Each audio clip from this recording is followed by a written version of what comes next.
అందరికీ నమస్కారం అండి. కళ్యాణ్ గారు హ్యాపీ బర్త్డే. ఎవరు?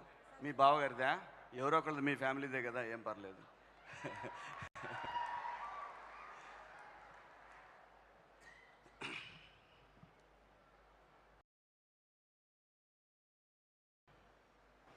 మనకి పుట్టినప్పటి నుంచి ఇంట్లో అమ్మ నేర్పిస్తూ ఉంటుంది.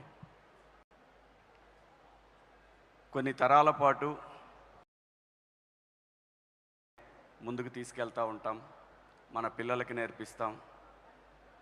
రాబోయే తరాలకు నేర్పితే అది ఇంకా ముందు ముందు ఈ దేశానికి వసుదైక కుటుంబం. దాని అర్థం ఏంటంటే, నేను తెలుసుకున్న అర్థం ఏంటంటే, అందరూ బాగుండాలి, అందులో మనం ఉండాలి అనేది ఈ దేశం, ఈ సంస్కృతి మనకు నేర్పినటువంటి ఒక ఉత్తమమైనటువంటి ఆలోచన.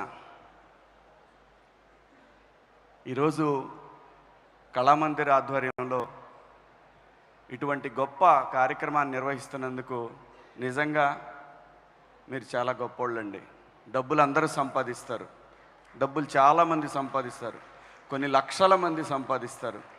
ఆ లక్షల్ని కోట్లుగా మలుచుకోవటానికి ట్రై చేస్తారు. తప్పులేదు. ప్రతి ఒక్కళ్ళకి ఏదో ఒక ధ్యేయం ఉంటుంది, సంపాదించాలి, ఇంకా పెద్దవాళ్ళు అవ్వాలి, ప్రపంచంలోనే కుబేర్లు అవ్వాలని ఉంటుంది. ఎంతైనా ఆ జానెడ పొట్టకి కావాల్సిందో ముద్దే. ఈ విషయం అందరికీ తెలుసు, ఎవ్వరికి తెలియకుండా లేదు.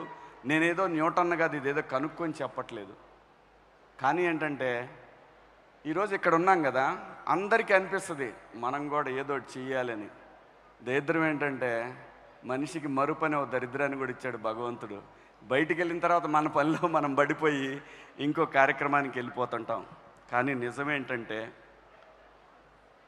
ఎక్కడో చోట ఎవరో ఒకళ్ళకి సాయపడుతూ ఉంటే ఖచ్చితంగా అది మన బిడ్డలకి ఏదో రూపంలో కలిసి వస్తుందని బలంగా నమ్మే వ్యక్తుల్లో నేను ఒకడిని.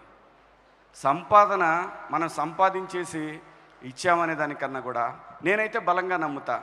నేను ఈరోజు ఒక ఆర్టిస్ట్గా మీ అందరి గుండెల్లో ఒక మంచి నటుడిగా నన్ను గుర్తించారంటే దానికి కారణం నేను కష్టపడిందని నేను ఎప్పుడు అనుకోను. మా అమ్మా నాన్న చేసిన మంచి పనుల వల్లనే, వాళ్ళ కోసం భగవంతుడు నాకు ఇది ఇచ్చాడేమో అని చెప్పి బలంగా నమ్ముతాను నేను. ఇది మాత్రం సత్యం. చాలామంది విషయాల్లో నేను చూశాను. మనం కోట్లు సంపాదించి మన బిడ్డలకు ఇచ్చేది అది ఎంత వాళ్ళ అదృష్టం ఎంత ఉంటే అంత వెళ్తుంది. కానీ సాటివాడికి సాయపడినప్పుడు మాత్రం ఖచ్చితంగా రేపటి రోజున అది నీ బిడ్డలకో నీ మనవాళ్ళకో ఎవరో ఒకరికి ఖచ్చితంగా ఈ ప్రకృతి వాళ్ళకి తీసుకెళ్ళి ఇస్తుంది. ఇది నమ్మాలి మనందరం కూడా. కైండ్నెస్, ఫర్గివ్నెస్, ఇవన్నీ మనిషికి ఉండాల్సినటువంటి ప్రధానమైన లక్షణాలు.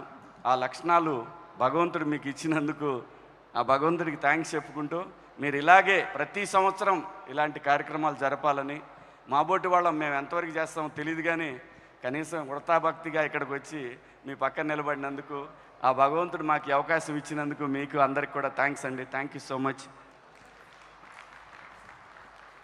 అబ్సల్యూట్లీ శివాజీ గారు, ఆ ఉడతా భక్తి సహాయం చేయడానికి కూడా